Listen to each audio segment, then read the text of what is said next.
presencia, te agradecemos por el privilegio, Señor, que nos da de poder tener a nuestro pastor en medio de nosotros. Que seas tú hablándonos, que seas tú usándolo, Señor. Que sea tu palabra, Señor, transformando nuestras vidas como hasta el día de hoy lo ha estado haciendo, Señor. En tus manos encomendamos la vida de nuestro pastor Andrés y te pedimos que seas tú, Señor, obrando en su vida y en cada uno de nosotros. En Cristo Jesús oramos. Amén.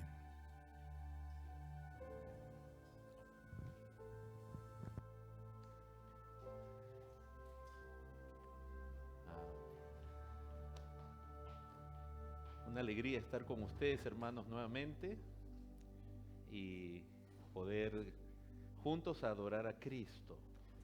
Él es digno de toda gloria, de toda alabanza, y qué precioso es adorar juntos.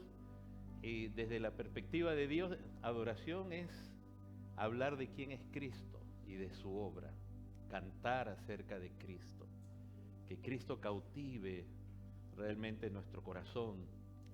Y su grandeza, la grandeza de Dios es inescrutable, o sea, es una gloria. No hay nada en la creación, y eso que en la creación hay cosas hermosas, preciosas, bellas, increíbles, que sobreexalta nuestro pensamiento más alto. Aún la creación es más grande que en nosotros y nos maravilla. Pero el creador de ellos, su gloria es eterna.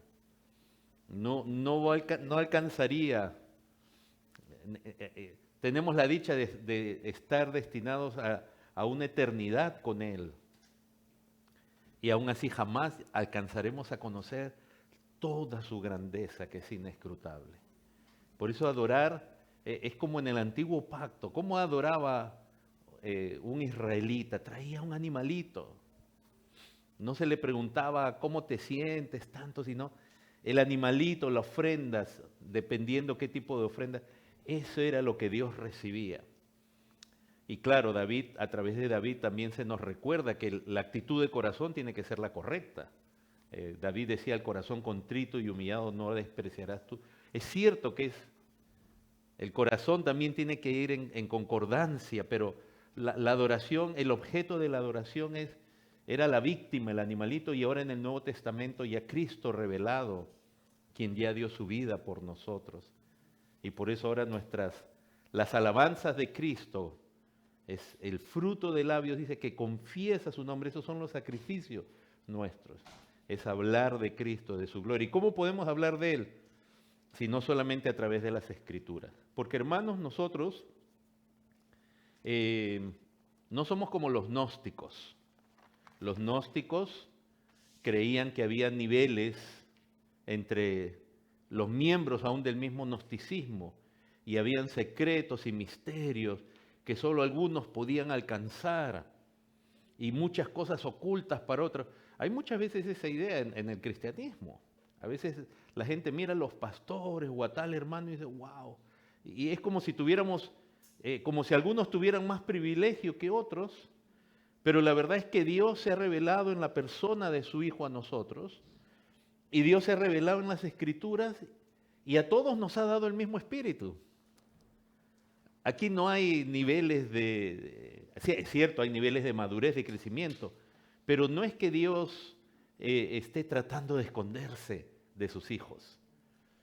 Así que busquemos a Dios, y tengo el privilegio de justamente hablar de este Dios glorioso que conocemos en su palabra, en una de las maneras como Él se ha revelado a nosotros, que es a través de pactos, a través sobre todo de lo que conocemos como el Nuevo Pacto. Acompáñenme a Hebreos, capítulo 8. Perdón. Hebreos 8.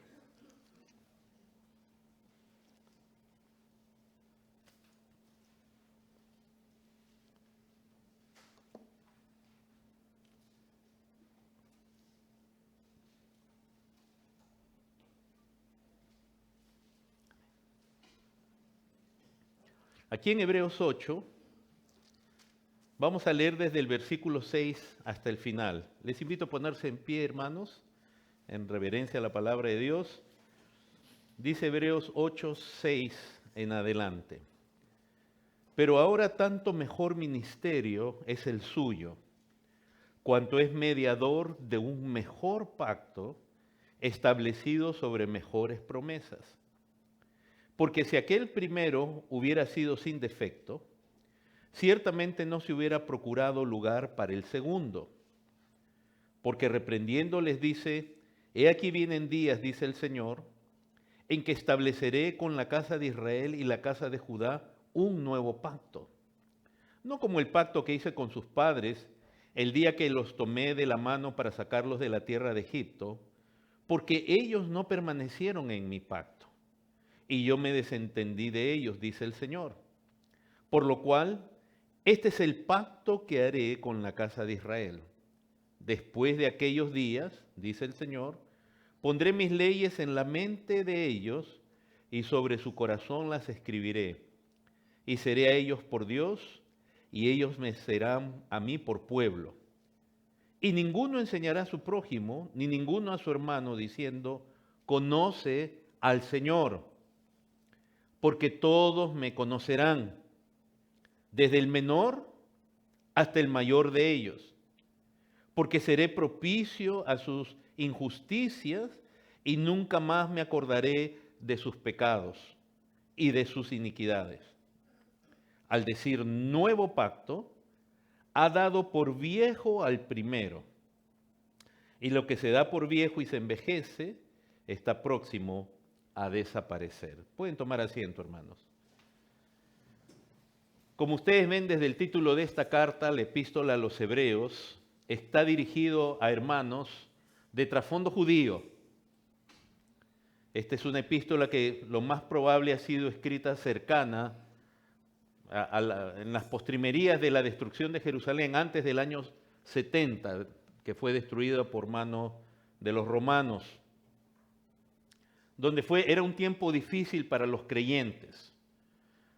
Era un tiempo donde ellos, muchos que habían creído en Cristo como el Mesías, estaban retrocediendo al judaísmo del antiguo pacto y de las tradiciones rabínicas.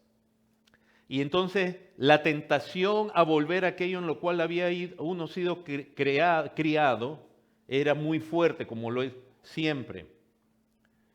Y no solamente eso, sino que no solamente había tentación a volver, sino había una gran presión. Si tú te convertías a Cristo siendo judíos, tú perdías a tu familia, perdías bienes, y eso no era algo simbólico, literal, eras considerado una paria. Tu familia te quitaba del registro familiar. Te volvías un anatema, un maldito, un hereje.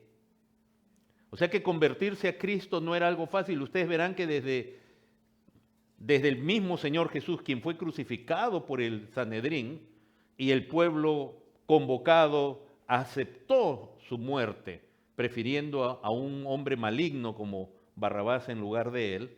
Luego el Sanedrín y los judíos perseguían a los cristianos, sea de trasfondo judío o de gentil, por todo lugar donde el evangelio se esparcía en el libro de los Hechos. Pablo iba a una ciudad, predicaba a los judíos, algunos creían, pero los que no creían se iban en contra de él y ferozmente. A él le apedrearon, lo echaron de ciudades, y a los cristianos también, aquellos que se convertían a Cristo. Entonces había una seducción y una tentación muy fuerte a volver al judaísmo del antiguo pacto y de las tradiciones rabínicas, porque era una mezcla. Entonces la epístola a los Hebreos está cargada, y ustedes los que la han leído pueden ver que está cargada de un mensaje como diciendo, Cristo es superior a todo lo que en el judaísmo se les reveló. Él es superior a los ángeles, Él es Dios, Él es el Hijo de Dios, comienza el primer capítulo, Él es la imagen del Dios invisible. Él es superior a los ángeles, Él es superior a Moisés, Él es superior a los pactos, al antiguo pacto, a las ofrendas del antiguo pacto. Él es superior a Aarón y al sacerdocio arónico, que queda desvirtuado para siempre. Porque Dios estableció un nuevo pacto. Es cierto, Él estableció un pacto con Israel. Por medio de Moisés, de lo cual se narra en Éxodo 19, Dios se revela a Moisés y establece un pacto con esa nación. Pero ese pacto queda reemplazado por un nuevo pacto cuando viene Cristo. Y entonces, de una perspectiva general, antes de entrar a los detalles de este pasaje, ustedes pueden ver que en el versículo 6 se habla de que es mejor ministerio el suyo, el de Cristo. Que Él es mediador de un mejor pacto, o sea, el nuevo pacto es mejor que el antiguo. Pero no mejor, un poquito mejor, es perfecto, es glorioso. Yo hubiera querido titular este mensaje, la gloria del nuevo pacto o la perfección del nuevo pacto.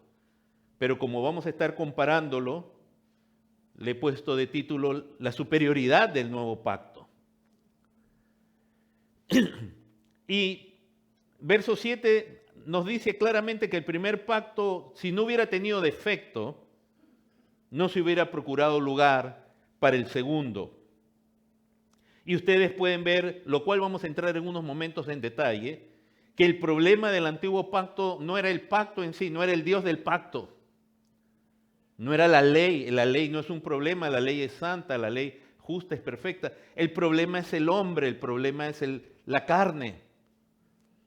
Y entonces Dios mismo tenía ya decidido, porque esto de los pactos, hermanos, no fue que Dios va avanzando en la historia y si alguien fracasa, entonces Él dice, a ver, voy a sacar plan B. No, Dios tiene todo decidido desde la eternidad. Ustedes recordarán que aún el sacrificio de Cristo fue definido antes de la creación del mundo. Antes que se hiciera todas las cosas ya fue decidido. Él es ese cordero destinado, como dice Pedro, desde antes de la fundación del mundo. O sea que este plan Dios es un Dios de gloria, es un Dios soberano.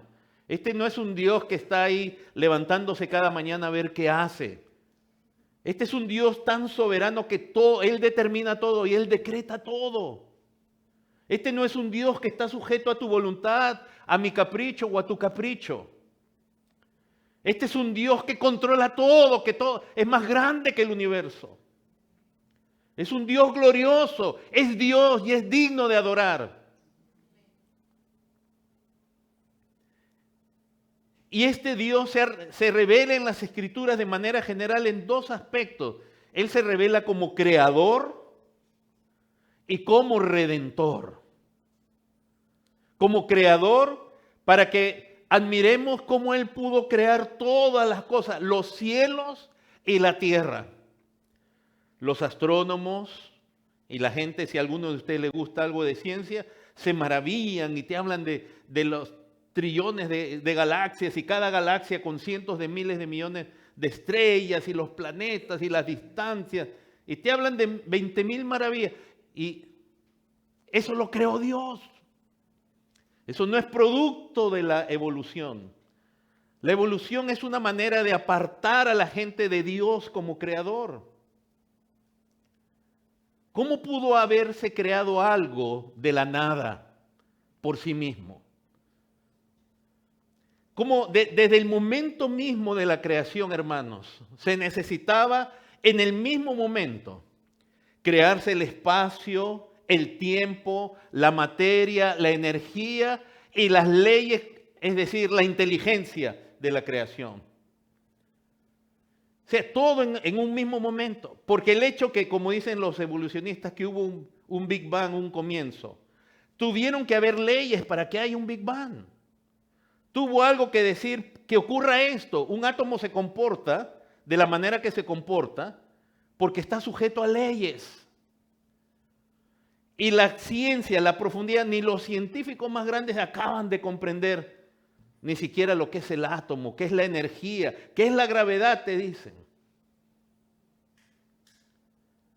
Hay una inteligencia ilimitada que es la de nuestro Dios. Hay un poder ilimitado. O sea, hay alguien que tiene que estar afuera de la creación y tener todo lo que las Escrituras describen de Él como omnipotencia, omnisciencia, para crear algo tan glorioso como lo que vemos. Él es creador y en las Escrituras Él se revela como creador. Pero Él también se revela como redentor de su creación y particularmente de nosotros. O sea, el Dios que creó todo desde antes de la fundación del mundo, desde antes de la creación de todas las cosas, Él ya tenía todo determinado, Él sabía lo que iba a pasar, Él no le tenía que preguntar a nadie nada. Y vemos que en las Escrituras Él se revela primero entonces como creador y luego como redentor. Por ejemplo, en Génesis 1:1 que dice, en el principio, así comienza Génesis, creó Dios. Lo primero que nos muestra la Escritura de Dios es como creador. Pero Él también es redentor. Por ejemplo, en Colosenses 1, ustedes van a poder ver, si me acompañan, rápidamente nomás, porque no vamos a apartarnos del texto, pero en el verso 15 dice que Él es la imagen del Dios invisible, hablando de Cristo. Y dice que es el primogénito de toda creación. Pero de este mismo Cristo, se dice en el verso 17, y Él es antes de todas las cosas. Él es antes de todas las cosas. Y todas las cosas en Él subsisten. Y Él es la cabeza del cuerpo, que es la iglesia. Fíjense ahora, el que es el principio, y ahora le llama el primogénito de entre los muertos para que en todo tenga la preeminencia. Miren cómo la Escritura lo presenta a Cristo como el primogénito de toda creación y te dice por qué, no porque Él fue creado primero que todo, no, Él es antes de todo, Él ya era. Pero Él es el primogénito de toda la creación, pero también es el primogénito de los muertos, lo cual nos habla de ¿qué? De una nueva creación, de su resurrección. Primogénito de los muertos quiere decir que Él es el primero que resucitó con cuerpo glorificado, lo cual inaugura una nueva creación que se cumple primero en nosotros, los que por la gracia de Dios hemos creído, que hemos nacido de Dios, hemos nacido de nuevo, lo cual es una nueva creación. Un creyente es otra cosa comparado con un no creyente. Un creyente es una nueva criatura. Ha resucitado. No es que ya hemos resucitado en la resurrección final, pero un creyente es alguien que ha resucitado, que tiene vida, que ha pasado de muerte a vida. Si alguno está en Cristo, nueva criatura es. Es una nueva creación. Y en la resurrección de Cristo, el primogénito entre los muertos, así como Él era el primogénito de toda creación, ¿qué le pasó a esa creación? Se corrompió por nuestro pecado. Satanás, es cierto, fue echado de los cielos, él se convirtió en pecado a sí mismo, Dios no lo hizo malo, pero él tienta a Eva, y a causa del pecado de ella y de Adán, todo se corrompe y Dios todo lo sujeta bajo maldición. Dios, el que creó, también estableció las condiciones de la creación y le dijo al hombre que él podía comer de todo, lo bendijo. Le dijo, pero el día que comieres del árbol, que él le mandó el árbol de la ciencia del conocimiento del bien y del mal, si comía de ese solo árbol, moriría. Ese pecado trajo maldición sobre toda la creación. Pablo atestigua que la creación está bajo maldición en Romanos capítulo 8. ¿Esperando qué? La revelación de los hijos de Dios. O sea que miren la relación que hay entre creación, creador, redentor, una creación original y una nueva creación. Aún la creación está gimiendo, esperando la redención también completa de los hijos de Dios, porque cuando el Señor venga y nos resucite, Él va a acabar con esta creación tal cual la conocemos y hará nuevos cielos y nueva tierra. Cristo es el primogénito de la creación, como también el primogénito de la nueva creación, los nuevos cielos y la nueva tierra. O sea que el creyente ya está disfrutando lo que es ser una nueva creación. Por eso Pablo le decía a los colosenses también, si pues habéis resucitado con Cristo, ¿cómo si yo todavía estoy en este cuerpo? Pero el cambio que hace Dios, esa es una nueva creación, hermanos. Ser creyente no es simplemente ir a una iglesia, es un cambio en el ser. Es nacer del Espíritu, es nacer de arriba, es nacer de Dios. Es algo que el hombre no puede comprender, es algo que lo va a transformar. Todos ustedes recuerdan quizás el Salmo 19, donde David comienza diciendo que los cielos cuentan la gloria de Dios. El firmamento anuncia la obra de sus manos. David comienza ese salmo hablando de la creación. Un día da palabra, otro día. La creación gloriosa de Dios. Pero más adelante comienza él a decir, la ley de Jehová es perfecta, que convierte al alma. Él lo ve a Dios y él se goza en Dios como creador, pero también como redentor. Por eso hay un himno muy bonito que todos cantamos, quizás, ¿verdad? Cuán grande es Él. Ese himno a mí me gusta porque el que lo compuso comienza diciendo, Señor mi Dios, al contemplar los cielos, el firmamento y las estrellas mil. Y dice, mi corazón entona esta canción, cuán grande es Él. Pero después, las dos primeras estrofas hablan del Dios como creador, pero después presenta a Dios como redentor. Y hermanos, cuando algunas de estas doctrinas o alguno de estos aspectos es dañado, si tú no lo ves a Dios como creador, porque tú estás creyendo más las mentiras del evolucionismo y tantas cosas, tu doctrina o tu idea de Dios como redentor también se va a ver afectada. Si este es un Dios que las cosas que no tiene, por ejemplo, que como creador no es soberano, no tiene control de todo, ¿cómo va a tener también control de la redención? Y podemos estar diciendo algo de labios para afuera, pero que no realmente no lo creemos. Por eso es que parte del ataque del mundo bajo la influencia de Satanás es dañar, y ya lo logró en esta cultura, dañar la idea de un Dios creador. O sea, la humanidad pasó de una idea de muchos dioses que crean por distintas razones egoístas, humanas, carnales, en distintas culturas, a no creer en ningún Dios. Lo cual es, de nuevo, es un absurdo pensar en la creación, en las leyes que hay, en la grandeza, en el poder que hay en el universo. La vez pasada estaba leyendo, hermanos, lo que es un virus. Y es para uno lo complejo que es esa cosa tan pequeña. El ojo, cuando explican el ojo, o sea, y ellos hablan de la evolución, que tú eras una bacteria primero y ahora eres lo que eres, o sea.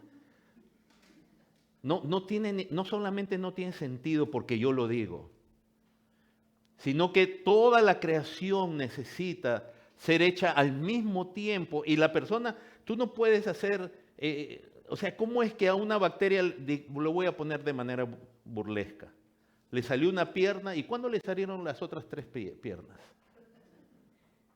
¿O cómo supo la bacteria que tenía que sacar 4 piernas para poder caminar? ¿Me dejo entender? ¿Cómo hizo para cambiar un animal marino, para cambiar su sistema de respiración, que es increíble? Ellos pueden respirar debajo del agua donde tú y yo nos morimos.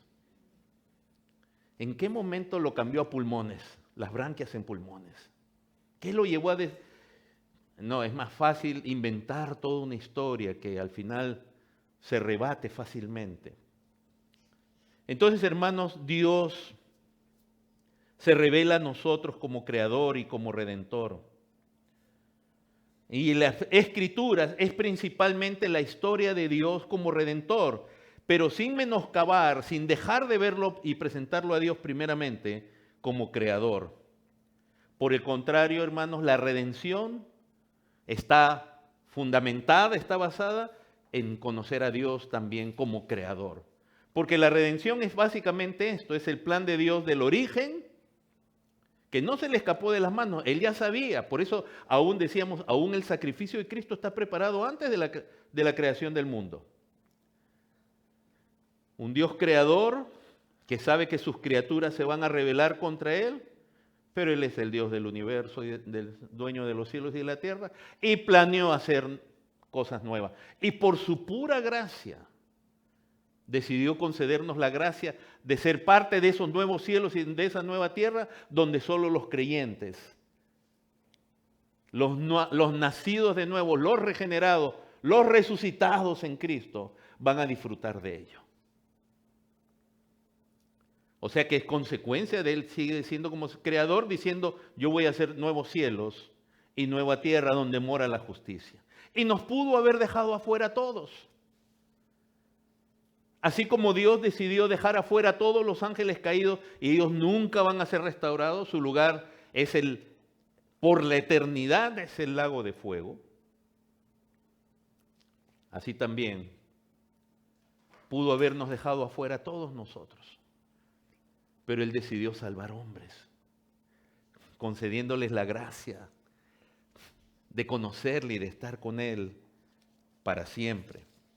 Ahora, hermanos, este Dios que es creador y es redentor, ¿cómo se relaciona con nosotros? Se relaciona con nosotros a través de pactos, pactualmente. Él usa pactos. Por ejemplo, lo que vamos a ver en las Escrituras en general es que este Dios de gloria, de poder, de toda bondad,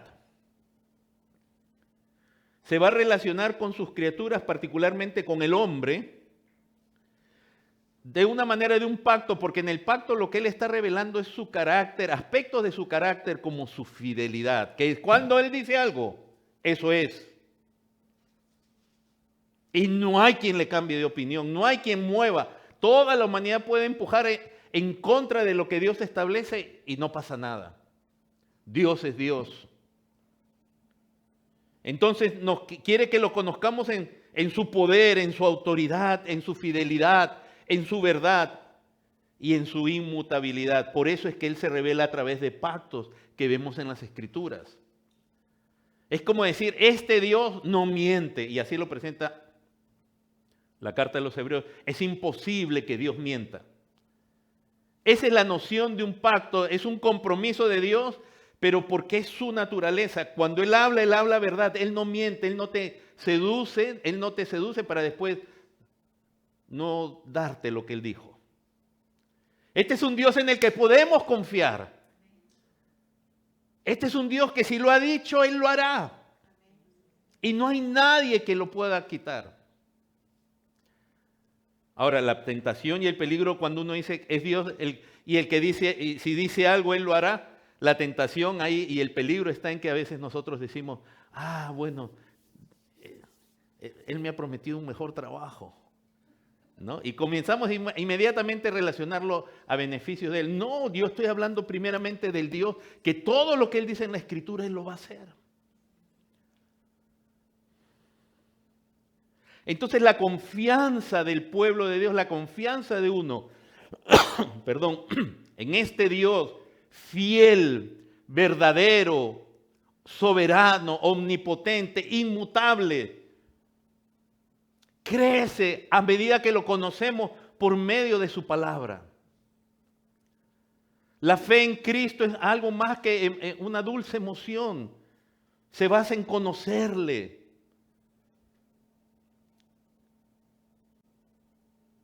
Y este es un Dios de pacto que fíjense que en cada pacto que van a ver ustedes, que vean en las Escrituras, este es un Dios que bendice a sus criaturas. ¡Qué Dios tan bueno, tan grande! Es un Dios que bendice, que le hace bien a sus criaturas y particularmente nosotros los seres humanos, hermanos, y no porque Dios nos necesite. Dios no necesita del hombre, Dios no necesita del afecto del hombre, Dios no necesita de tu amor, de tu cariño, que para comenzar es tan imperfecto todavía. ¿Cómo Dios va a necesitar tu amor, tu cariño? Y que mucha gente en las iglesias lo que le está dando es migajas a Dios. Cuando entre en la Trinidad, en la eternidad, el amor, por ejemplo, entre el Padre y el Hijo es glorioso. Dios no necesita amor, ni necesita de nada ni de nadie, como decía Pablo a los atenienses. Esto no significa que es un Dios altanero, como nosotros cuando decimos, yo no necesito a nadie. No, este es un Dios existente, pleno. Pero muchas veces en las iglesias la gente tiene la idea de que le estoy haciendo un favor a Dios. ¿Qué favor le estamos haciendo a Dios? ¿Qué le puedes dar tú a Él si aún tu respirar todo viene de Él? No hay nada tuyo que sea realmente tuyo. Él es el único que es. Tú dices, yo soy, pero realmente lo que tú eres es prestado. Tú existes porque Dios te creó para comenzar.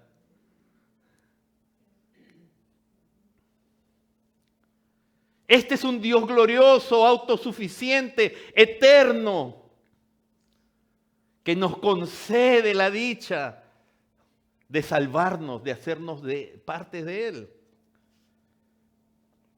Un Dios absolutamente soberano. No creas que si tú desobedeces a Dios, Dios dice, ay, ¿qué voy a hacer? Y en las iglesias hay esos errores.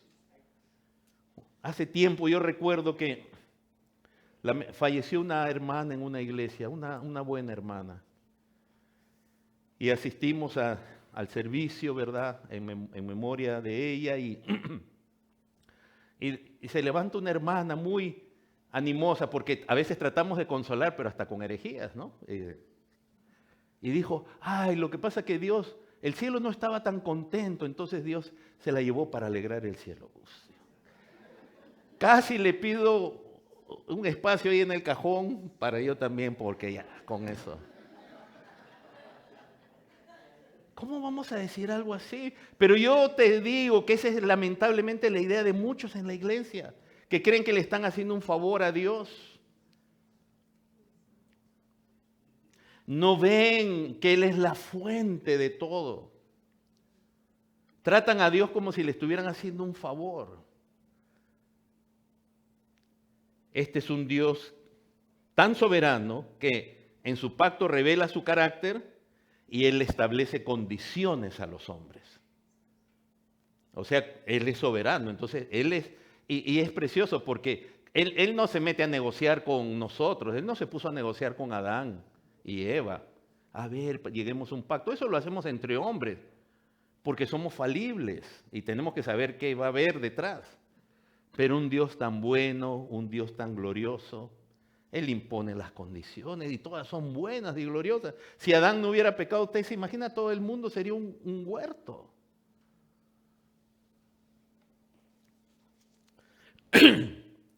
Por eso es importante tener un entendimiento correcto de cómo este Dios creador y redentor se relaciona a través de pactos. Porque hay perspectivas erróneas de los pactos de Dios. Las dos más comunes y frecuentes en nuestros días es la doctrina, por ejemplo, que se propaga a través de medios de comunicación, en inglés y en español, los más grandes medios, lamentablemente llamados cristianos, donde te dicen que Dios hizo un pacto con Abraham y le prometió riquezas porque el pecado de Adán lo había echado a Dios fuera del huerto y del mundo, y estaba buscando cómo volver al mundo a tener autoridad. Eso predican con certeza, con orgullo. Como si Dios necesitara de Abraham. Porque en la herejía que ellos enseñan, dan a entender que cuando Adán pecó, Adán le pasó la autoridad del mundo a Satanás. Eso es lo que ellos enseñan. Y entonces ellos confunden que cuando la palabra dice que Satanás es el Dios de este siglo, se refiere en cuanto a la maldad. Pero la tierra le pertenece a Dios. Y todo lo que hay en ella. Y todas sus criaturas, todo es de Dios. Pero Satanás es el que gobierna, el que rige en cuanto al mal, en cuanto al pecado. Pero él no tiene autoridad, ni siquiera puede enfermar a alguien a menos que Dios le dé el permiso. Pero tienen esa idea.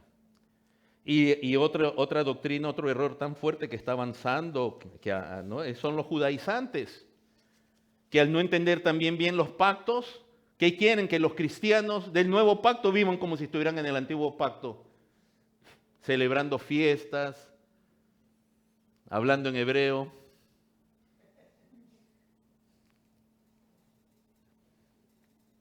Guardando el sábado, porque no entienden los pactos. Ahora, hermanos, todos los pactos que ustedes ven en las Escrituras están relacionados. Por ejemplo, en Génesis 1 y capítulo 2 vemos el pacto de Dios, particularmente en Génesis 1.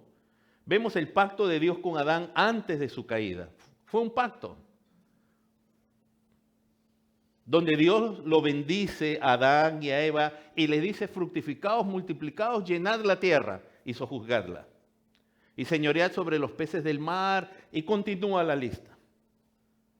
Es un pacto con ellos, de bendición, de prosperidad. El hombre no tenía pecado, fue creado bueno, fue creado en comunión con Dios. Pero sí hay algo que en la caída de Satanás, que quizás parece haber sido una de las criaturas angelicales más preciosas y dotadas de Dios. Como la caída del ser humano no es culpa de Dios. Una cosa es que Dios haya decretado algo y otra cosa es que Él sea culpable. Decretar significa que Él dice que pase. Pero Él no hizo que Adán pecara. No solamente lo hizo santo, lo hizo bueno, lo hizo en comunión con Él, sino que Adán no tenía ninguna razón. No tenía hambre como para comer de ese fruto. Y Dios hace un pacto con él. Eso se le llama el pacto de la creación, antes del pecado. Y todo iba a ir bien a menos que comiera del árbol prohibido.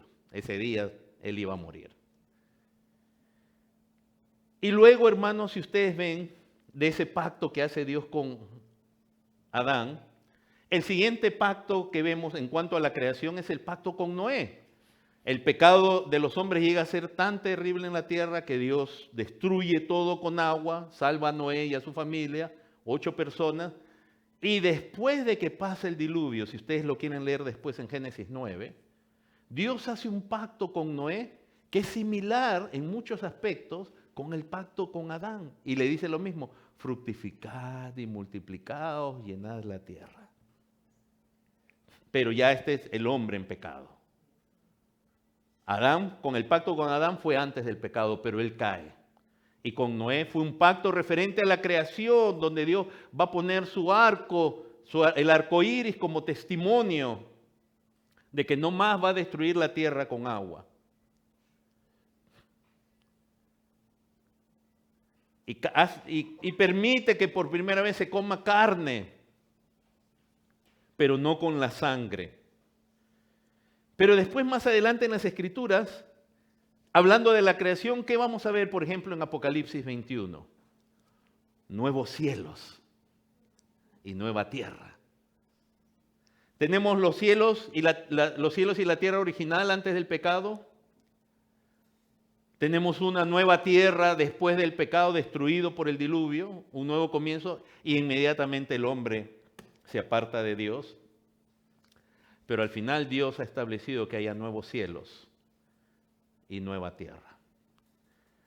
Algo que tengo de verdad de convicción es que, ¿cómo es que Dios hizo todos los seres santos, como los ángeles y aún Lucero mismo, Satanás, o los hombres, Adán y Eva?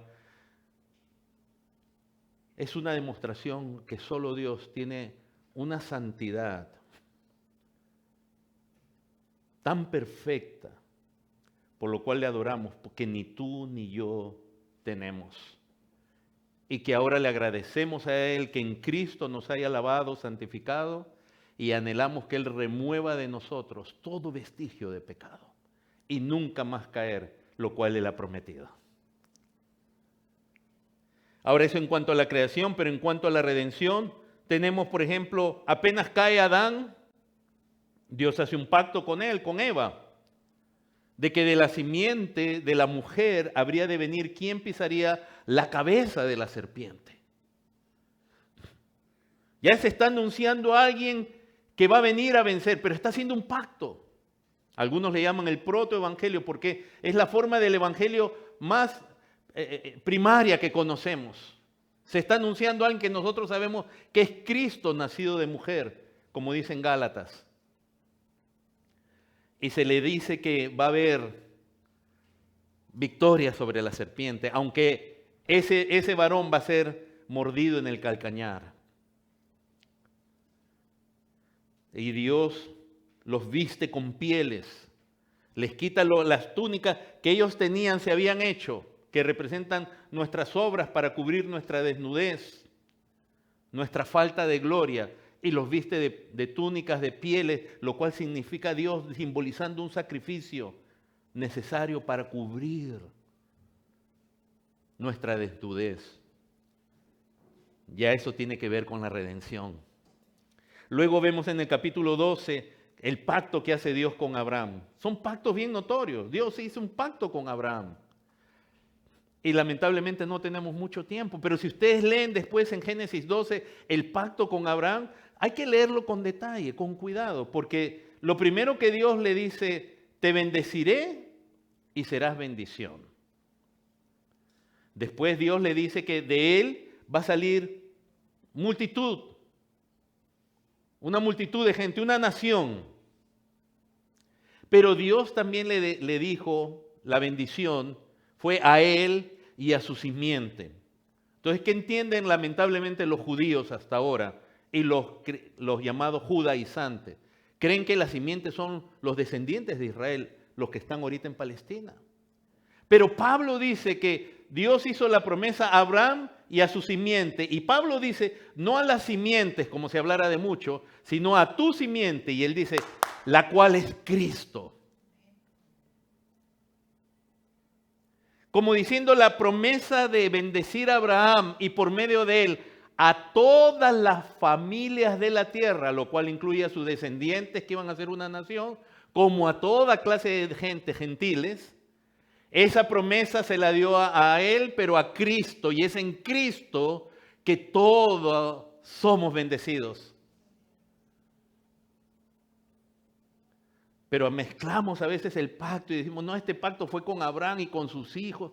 Y Pablo, que era fariseo, que había sido fariseo, judío, entrenado en el judaísmo, él dice, no, inspirado por el Espíritu Santo, la simiente es Cristo. Y por eso Pablo afirma muchas veces que el hecho de ser descendientes de Abraham según la carne no te hace ser hijo de Dios, a menos que seas nacido de la promesa, de una obra sobrenatural de Dios, por la cual nació Isaac, porque para Abraham y a Sara era imposible tener un hijo. Y Dios dando a entender que solamente Él puede producir algo que ni tú ni yo podemos producir. A propósito, ser cristiano no se trata que tú seas buena persona. Todos nosotros somos pecadores por naturaleza. La pregunta es, si tú has confesado realmente tu pecado ante Dios y has llegado a entender que solo Él puede hacer de ti lo que tú no eres. Y Él te ha concedido nacer de nuevo. Porque los que han nacido de nuevo, no es que muchos confunden que nacer de nuevo es recibir una ayuda de Dios para ahora ser buenos. No. Es pasar de muerte a vida. Ojalá tú puedas ver que tu condición pasada y en tu propia carne no había algo que tú pudieras producir de bien genuino para Dios. Le confesaste tu pecado, creyendo en Cristo, que en Él no solamente puedes recibir perdón de tu pecado, de ser pecador, porque el problema nuestro no es cometer pecado solamente, es ser pecadores. Por eso el hecho de ser pecadores es lo que lleva a cometer pecados. Y ese problema no lo soluciona nadie, solo Dios. La iglesia no está llena de gente buena que Dios ha ayudado a mejorar, a sentirse mejor. La gente está llena de muertos que han venido a la vida por causa de Dios y que saben que estaban muertos en delitos y pecados y que no había nada que ellos podían hacer. Y por eso ven en Cristo su vida y tienen su esperanza en Cristo. No ven algo bueno en ellos mismos. Lo que ven que lo bueno que puedas ver en tu vida, tú sabes que Dios te lo ha concedido, Dios lo ha hecho por su gracia. Pero tú sabes también que si Dios te soltara, tú serías capaz de cometer los actos más, aún llamándote creyente, más ofensivos.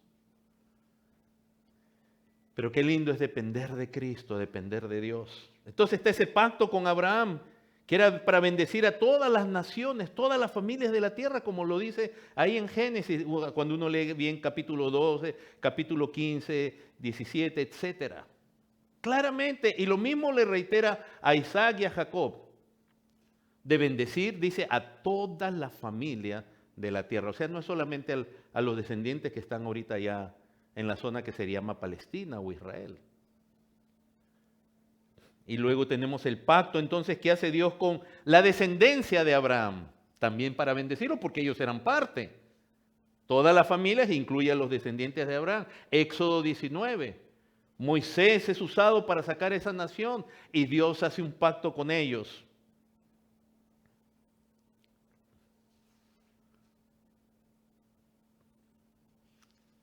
Donde Dios le dice, vosotros visteis cómo lo que hice a los egipcios, cómo os tomé con alas de águilas y os he traído a mí. Y le dice, ahora bien, si oís mi voz y obedecen mi pacto, seréis mi especial tesoro.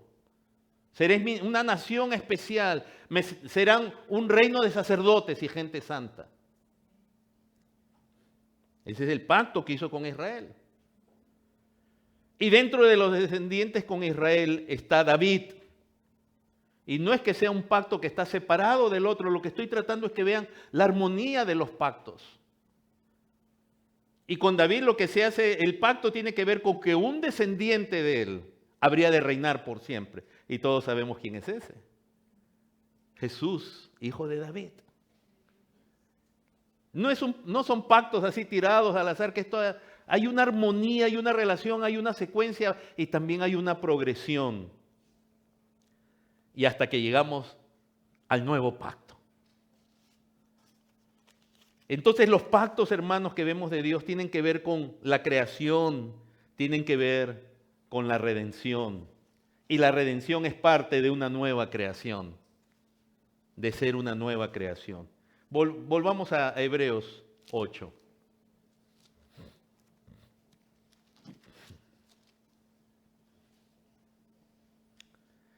Verso 6, pero ahora tanto mejor ministerio es el suyo cuando es mediador de un mejor pacto. ¿Con qué pacto lo está comparando? Con el antiguo pacto, el pacto hecho con Israel por medio de Moisés. Establecido sobre mejores promesas. El nuevo pacto tiene mejores promesas. ¿Qué nos habla a partir en el verso 7 en adelante? La imperfección del pacto con Israel. ¿Cuál es el problema? Dice, porque reprendiéndolos, y acaba de tomar el pasaje de Jeremías 31, del verso 32 en adelante, donde dice, porque si aquel primero, refiriéndose de nuevo al pacto hecho con Moisés y con la nación de Israel, porque si aquel primero hubiera sido sin defecto, ciertamente no se hubiera procurado lugar para el segundo. Si ese pacto estuviera ya completo, con todos sus aspectos, porque el antiguo pacto se tiene que entender que incluye leyes, primeramente sacerdotales, ceremoniales, todas tipológicamente hablan de Cristo. Él es los sacrificios, Él es el nuevo sacerdocio. Incluía ese tipo de leyes, incluía, segundo, leyes civiles y leyes morales, como los 10 mandamientos. Y hay que distinguir, todas están relacionadas, pero hay una distinción.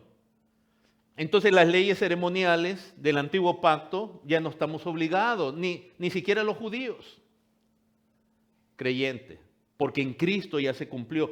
Ya el verdadero cordero murió, ya no hay que matar más corderos.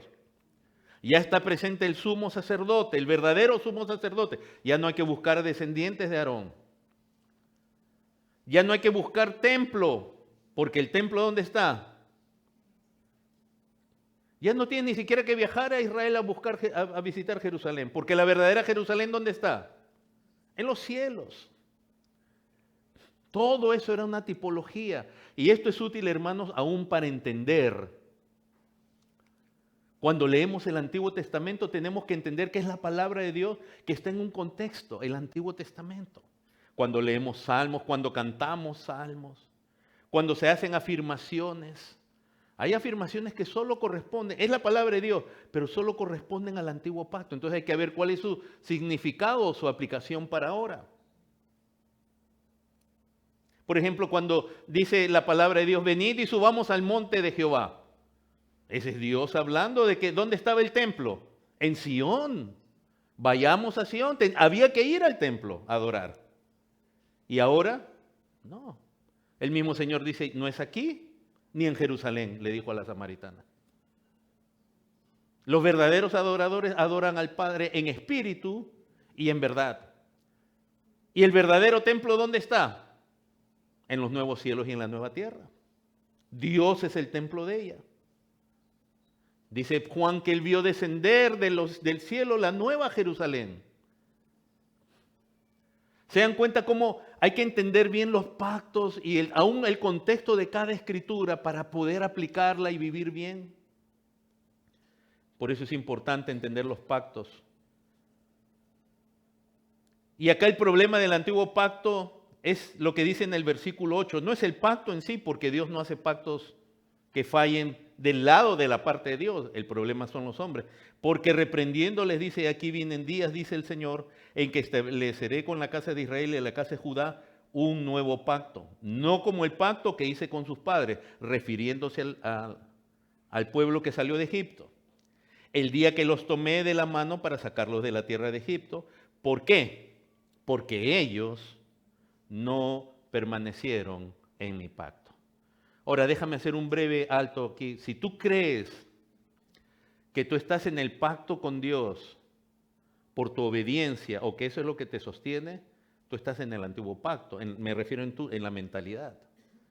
Porque algo que es maravilloso, precioso de este nuevo pacto es que está basado en la persona y en la obra de Cristo. No en tu performance, no en tu integridad, sino en la integridad de Cristo. El Hijo de Dios se hizo hombre, como tú y como yo, para representarnos. Él vivió una vida justa, sin pecado y sin mancha, para representarnos a nosotros. Él muere en la cruz, tomando nuestro pecado. Él resucita y el Padre le exalta y le da un nombre, sobre todo nombre, lo exaltó hasta lo sumo, representándonos. Todo está basado en quién es Él y lo que Él hizo. Y ojalá tú lo puedas ver a Él como tu sustituto,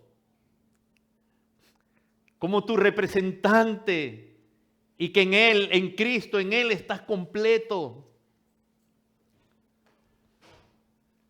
Este no es un caminar donde estamos determinando nuestra relación con Dios en nuestra performance. ¿Quién de ustedes o yo camina ya perfectamente? Levante su mano. Todo está basado en lo que Cristo hizo, en lo que Cristo es. Es en Él que hemos sido recibidos. Es en Cristo que hemos sido adoptados. ¿Cómo no gozarnos en Cristo? Es en Él que hemos sido lavados, justificados. Hermanos, y acá entonces dice, ellos no permanecieron en mi pacto. Y yo me desentendí de ellos, dice el Señor. ¡Wow! Solo rápidamente, ya se me venció el tiempo, ¿eh? Ahí no quiero que llamen al security para que me saquen. No sé si hay un security aquí rápido, pero Jeremías 31, rápido, quiero que vean una diferencia. Yo se los voy a preguntar a ver si lo ven.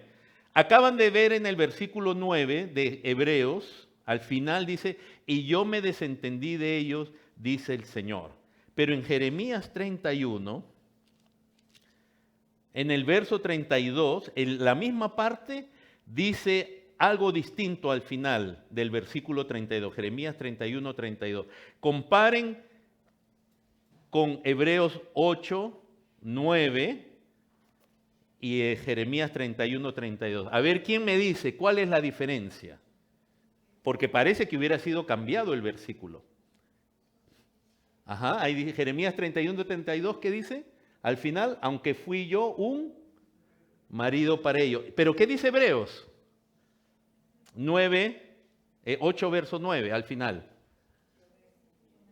¿Qué dice? ¿Es lo mismo? Fíjense, miren cómo el Espíritu Santo inspira al escritor de Hebreos, porque parece un cambio en el pasaje y uno diría, wow, ¿cómo se cambia la escritura? Entonces esto no vale. En Jeremías él está diciendo, yo he sido un marido para ellos. Pero ¿qué pasó con ellos? Ellos fueron infieles. Ellos fueron infieles. Y la infidelidad principalmente de los israelitas consistió en adorar a un Dios que no era el verdadero. Tú sabes que el problema más grave del ser humano es la idolatría, que es el rendir gloria, honor, respeto a lo que verdaderamente no es Dios. Ahora, ¿tiene resemblanzas? ¿Puede tener resemblanzas del Dios verdadero? Puede tener. Y a veces nosotros decimos, no, ya no practicamos idolatría porque ya nosotros hemos sacado las estatuas y todo ello. Pero la pregunta es, ¿tú estás adorando al Dios de las Escrituras? Ahora, ¿cómo puede alguien estar adorando y sirviendo al Dios de las Escrituras si a veces ni siquiera lee las Escrituras? ¿Sabes a quién estás adorando en ese caso? Si tú eres de esos que no leen las Escrituras, no estudia, no quiere conocer al Dios de aquí, de este libro, tú estás adorando al Dios de tu corazón. Tiene resemblanzas con el Dios. Sí, tú dices, Dios es omnipotente, pero de pronto en tu mente, en tu sentir, este es un Dios, por ejemplo, que tú lo puedes servir cuando tú quieres. O que puedes tú cometer algunos pecadillos y Él está bien contigo. Y que tú te puedes engreír y encaprichar, porque Dios siempre va a estar detrás de ti. ¿Cuán fácil es hacer dioses en nuestro propio corazón? Y a veces le llamamos Jehová, como el pueblo cuando salió de Egipto hizo el becerro de oro, tuvieron tremendo fiestón. ¿Pero qué decían? Este Jehová que te sacó de Egipto no era Jehová. Era una divinidad con resemblanzas de la divinidad que ellos habían aprendido en Egipto. Porque no hay manera de conocer a Dios fuera de las Escrituras. Y si tu máxima versión de cristianismo y de conocer a Dios es quizás leer un versículo al día del Bible App, que si el Bible App no te lo mandara, ni eso, perdón que te lo diga así y con todo amor y respeto, pero tu Dios es un ídolo, porque es conforme a tu mente, a tu imaginación. El Dios de los cielos no es conforme a mi mente. Toda creación de divinidad de parte de los hombres siempre tiene rasgos de idolatría. Pero tú tienes la palabra de Dios, la cual alumbra, no tienes por qué estar en tinieblas. Y de pronto, gloria a Dios, si ya le estás conociendo. Alabes en esto el que se hubiera de alabar, en entenderme y en conocerme, que yo soy Jehová. Porque fuera de las Escrituras tú no puedes conocer. Ahora, es fácil decir, yo amo a Dios, porque si basamos nuestra fe en un sentimiento, yo también decía que amaba a Dios antes, pero no era el Dios de las Escrituras, no es el Dios que se revela aquí. ¿De cuánto bien le hace a un creyente leer el Antiguo Pacto, por ejemplo? Y ahí uno se da cuenta que el Dios que se revela en el Antiguo Pacto no es ese Dios de peluche, de precious moments, que se cree hoy día en mucho del cristianismo. Un Dios que podemos agarrar. Hay todo es dulzura con ese Dios. No, este es un Dios que es soberano, que castiga, que arrasa con pueblos cuando están bajo pecado y no se quieren arrepentir, y la maldad es extrema. Es un Dios de misericordia, es un Dios de bondad. Es el mismo Dios del Nuevo Testamento. Pero queremos leer solo el Salmo 23. Hermanos, conozcamos a nuestro Dios. Termino con esto. Yo me desentendí de ellos. Dice que él fue marido, lo cual habla, hermanos, de que a pesar, él fue, como lo dicen Oseas y en otros libros, por medio de otros profetas, Israel era infiel a Dios con otros dioses. Y él siguió, los amó, les decía, vuélvete a mí, has tenido muchos amantes, vuélvete a mí. Pero ellos no quisieron. Entonces cuando vino el Señor Jesús, dijo que su reino se lo iba a dar a otros. Que produzcan lo que él quería que produzcan. Que realmente produzcan fruto. Así que no crean que Dios ya no está allá en Palestina, perdón.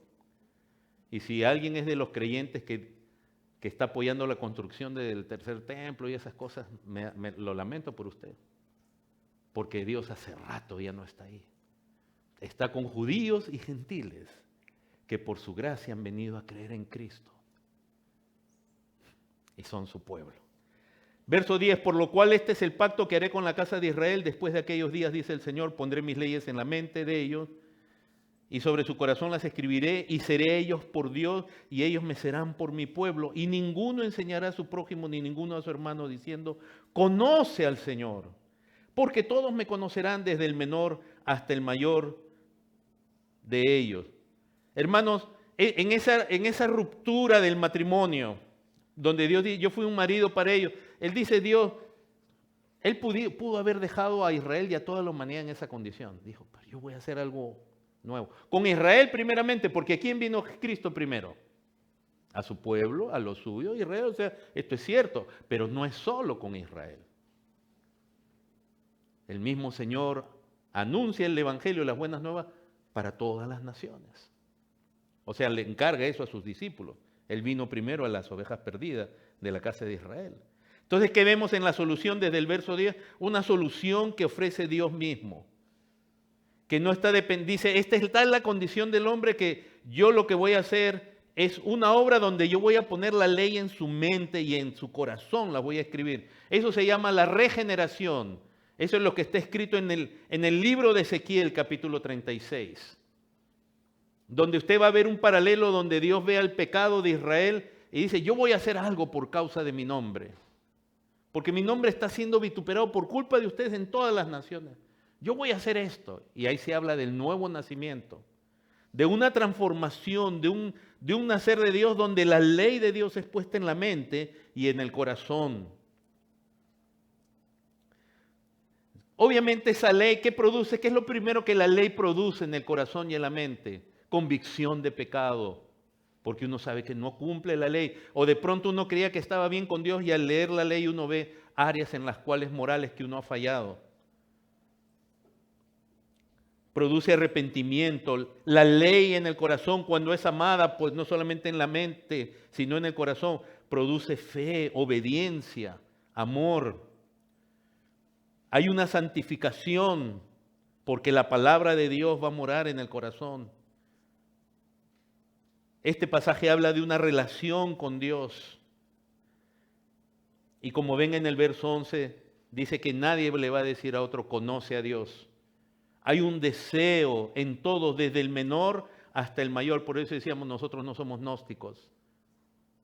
Todos, desde que alguien que recién viene a Cristo, genuinamente tiene, si realmente ha nacido de Dios, la ley de Dios viene a su mente, a su corazón, se arrepiente, cree en Cristo, el único que lo puede justificar, porque de eso habla el versículo 12, seré propicio a sus injusticias. Va a tener que creer en la propiciación de Dios que la ofrece por medio de Cristo, va a creer en Cristo para perdón de sus pecados, va a ser injertado, va a ser hecho nueva criatura. Y va a tener el deseo de conocer a Dios. Y es interesante porque en Jeremías 31, el verso 34, no vamos a ir ahí, pero dice, ninguno dirá a su hermano, conoce a Jehová, a Yahweh. Ese es el nombre, o Yahová, como algunos dicen que se debe pronunciar. Judíos, por si acaso. Pero acá dice, en el verso 11, conoce al Señor, y el Señor es el Curios, y es Cristo. Cristo es Dios. Hermanos, lo que necesitamos en la iglesia es conocer más a Cristo, conforme a su palabra. Y conocerlo a Él como el mediador de un nuevo pacto que es glorioso. Conocer su obra, a la persona de Cristo, ¿quién es? En su divinidad, porque dice, conoce a Dios, su divinidad. Pero también se ve propicio a sus injusticias. Hay que conocerlo en su humanidad, como la propiciación, todo lo que implica. Nadie tiene comunión con el Padre si no es por el Hijo. Necesitamos conocer a Cristo, su persona, su obra, sus logros.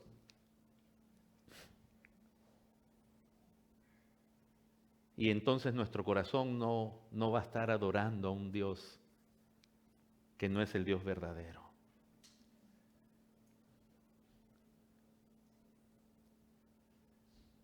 Te gozarás en Cristo, de verdad. Nos gozaremos en Él. Oh, hermano, en el tiempo de alabanza, basta solamente con mencionar de Cristo y el corazón, porque Él es glorioso. Y lo que Él ha logrado, hablar de su obra en los cantos,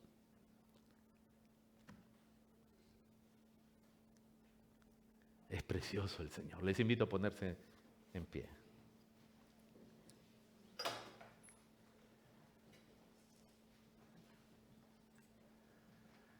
Amén. Oremos. Padre, concédenos que realmente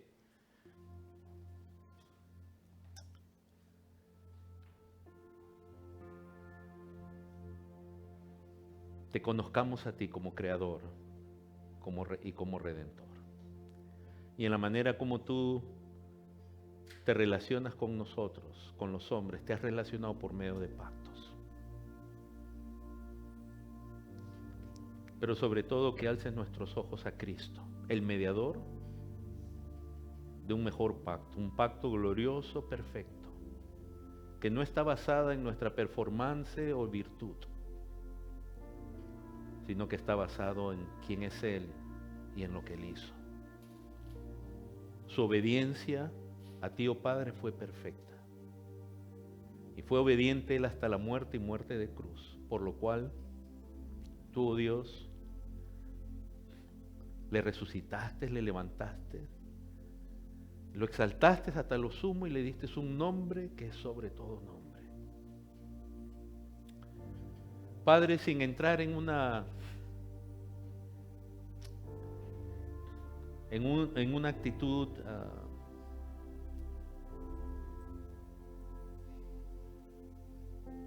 mística o mágica o lo que sea, pero que realmente conozcamos a Cristo y su obra. Que te conozcamos a ti, oh Dios, por medio de las Escrituras. No según nuestra imaginación, no según nuestros buenos deseos. Porque parte de esa promesa, Dios, es que ya ninguno le diría a otro, conoce a Jehová, conoce a Dios. Porque todos te conocerían, desde el menor hasta el mayor. Padre, cuán grandes son los logros de Cristo. No solo el perdón de pecados, lo cual ya de por sí es glorioso.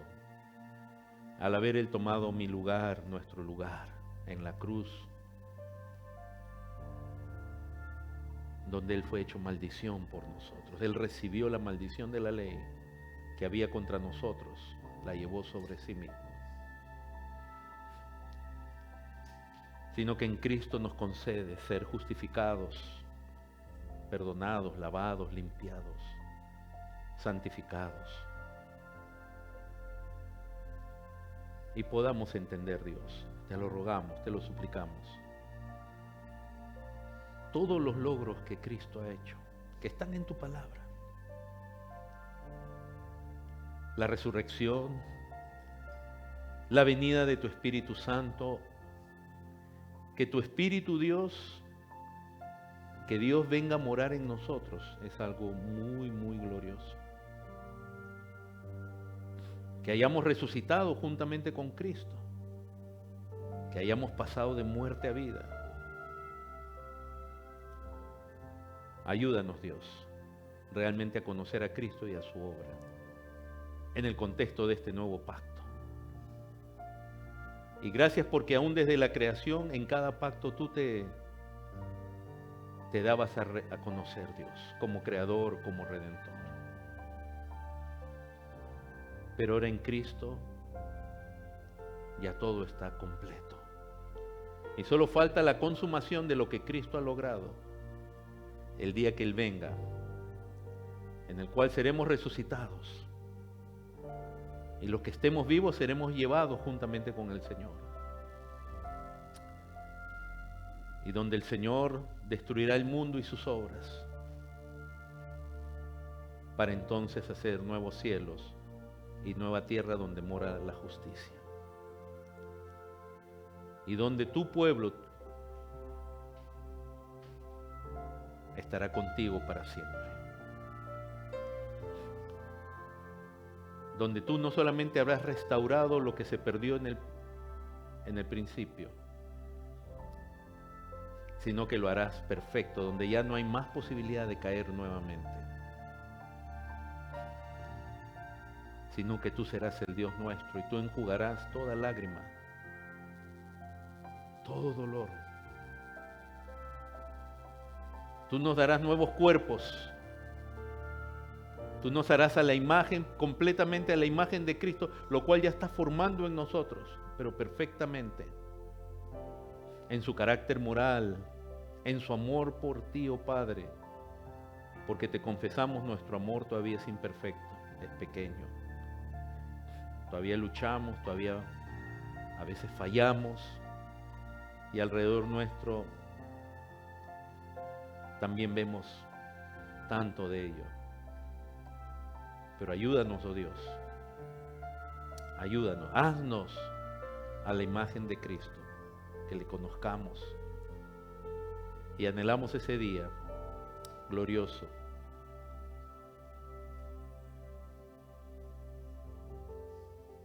donde tú transformarás el cuerpo de la humillación nuestra a la imagen, a la semejanza del cuerpo de la gloria de Él.